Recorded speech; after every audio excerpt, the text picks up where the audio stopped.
ஆமையா பாதி பூ வச்சுக்கிட்டு பாதி பூ போடணும். ஆமா. சீதாதேவி திருக்கழுத்திலே கழுத்திலே மாங்கல்யத்தை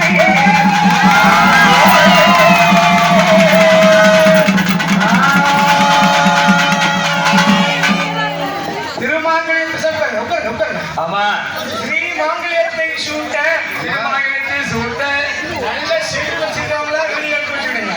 ஆமா இந்த காட்சி வந்து நம்ம எப்பனாலும் பார்த்துக்கலாம். சரி நல்ல செல்வத்துக்கு வெளியே எடுத்து வச்சுடுங்க. ஆமா இங்க அனங்கநாடார் பெட்டியிலே அமர்ந்திருக்கக்கூடிய ஸ்ரீராம பெருமாள் ஹரிராம சுவாமி கல்யாண ராமனாக சீதா ராமனாக அப்படி அமர்ந்திருந்து திரு மாங்கல்யை சுட்ட ஆமையா அப்பதான் ராமனுடைய குலகுருநாதர் வந்து குலகுரு வந்து மாப்பிள்ளைக்கும் பெண்ணுக்கும் ஆமையா கல்யாண வாழ்த்து பாடுகிறார். ஒரு கல்யாண வாழ்த்து பாடுகிறார். அந்த கல்யாண வாழ்த்து பாடும்போது ஆமா இருக்க பூவை 5 வாட்டி போடணும்.